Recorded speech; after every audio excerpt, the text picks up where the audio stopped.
Good evening everyone. Hello दोस्तों, मैं Saurabh Chauhan wings के इस ऑनलाइन प्लेटफॉर्म पे आप सभी का स्वागत करता हूं। आपने विंग्स क्लासेस की बहुत सारी की बैचेस हैं जिसमें आपने अलग अलग सब्जेक्ट की वीडियोस देखी।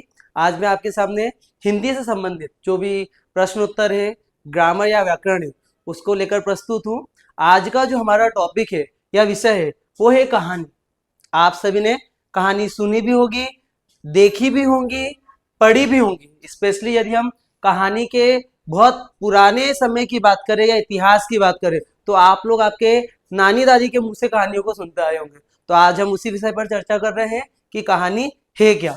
वास्तव में कहानी किसी घटना, पात्र या समस्या का क्रमबद्ध ब्यौरा जिसमें परिवेश होता है, द्वंद्वात्मकता होती है, कथा का क्रमिक विकास होता है और चरम उत्कर्ष होता है, उसे हम क्या कहते हैं?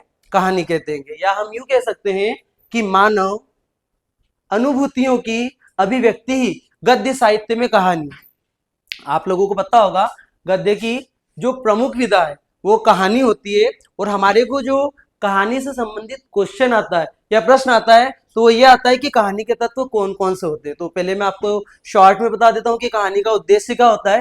कोई भी कहानी को जब हम पढ़ते हैं या सुनते हैं तो उसका एक उद्देश्य निर्धारित हो जाता है और वो उद्देश्य होता है किसी भी व्यक्ति के लिए एक प्रकार से मनोरंजन करना। साथ ही साथ कहानी का एक उद्देश्य और होता है जिसे हम बोल सकते हैं कि वो किसी भी सत्य घटना को क्या करती है? उद्घाटित करती है। मतलब मोस्टली जो कहानी होती है वो सत्य घटना पर आधारित होती है। कुछ कहानी ऐसी होती है जिन्हें हम काल्पनिक तौर पर विचार करते हैं और उसके सामने लोगों के उसके बाद लोगों के सामने उसे क्या करते हैं? प्रस्तुत करते हैं। तो उस प्रकार की जो कहानी है वो काल्पनिक कहानी कहलाती है। ठीक है, अब हम आते हैं कहानी की विशेषताओं पे।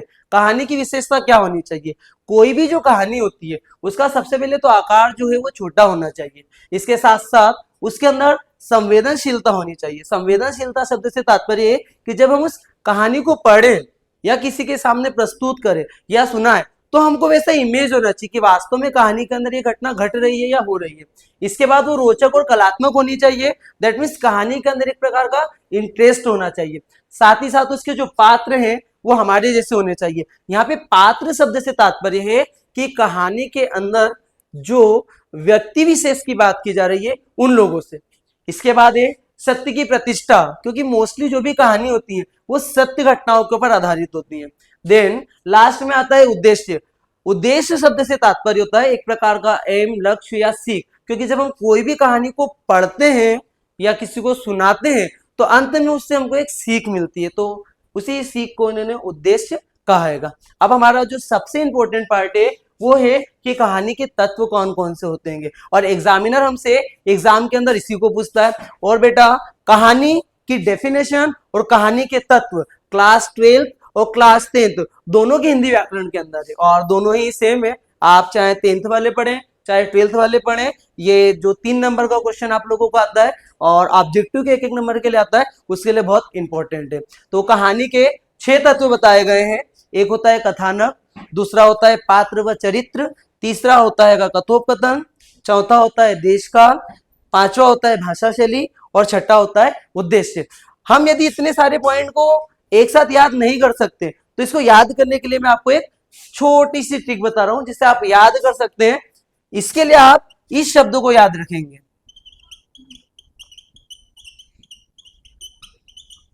जैसा कि आप लोगों को दिखाई दे रहा है कि बोर्ड पे मैंने लिखा है कपास दे भाव। ये कहानी के पूरे 6 तत्व हैं। कितने तत्व हैं? 6 तत्व हैं। अब आप इसे याद करने के लिए देखेंगे। क शब्द से तात्पर्य है कथानक, प शब्द से तात्पर्य है पात्र या चरित्र चित्रण। इसके बाद स शब्द से तात्पर्य है संवाद, संवाद को हम कथोपकथन भी कहते हैं। नेक्स्ट है दे, दे से होता है देश काल या परिवेश। परिवेश को वातावरण भी कहा जाता है। क्या कहा जाता है? वातावरण।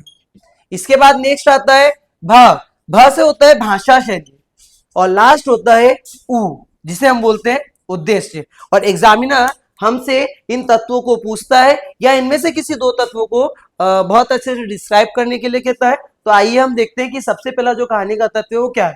कहानी का जो पहला तत्व है वो होता है कथानक। कथानक शब्द से तात्पर्य है कि ये कहानी का मुख्य बिंदु होता है। हम इसे इसका केंद्रीय बिंदु बोल सकते हैं, जहां से हम ये बताते हैं कि जो कहानी है उसका शुरुआत, उसका मध्य और उसका अंत कैसा होगा। इसके बाद सेकंड पॉइंट आता है पात्र व चरित्र चित्रण। पात्र शब्द से तात्पर्य है कि जो कहानी के अंदर मेंबर्स की बात की जा रही है, कुछ लोगों की बात की जा रही है, उस शब्द से तात्पर्य पात्र, उन लोगों का चरित्र चित्रण मतलब उनके व्यवहार की बात की जा रही है। देन थर्ड होता है कथोपकथन या संवाद। क्योंकि जो कहानी होती है वो कभी भी किसी एक व्यक्ति से जुड़ी नहीं होती है, उस कहानी के अंदर दो या दो से अधिक व्यक्ति होते हैं जिनके बीच में संवाद होता है। संवाद शब्द से तात्पर्य होता है कहना या बोलना, और बगैर बोले किसी भी कहानी को आप पूरा नहीं कर सकते। तो कथोपकथन और संवाद जो होता है लोगों के बीच में जो वार्तालाप हो रहा है, जिसे वो कह रहे हैं और बोल रहे हैं, जिसको कहानी के अंदर लिखा जा रहा है, वही संवाद कहलाता है या कथोपकथन कहलाता है। नेक्स्ट है देश काल।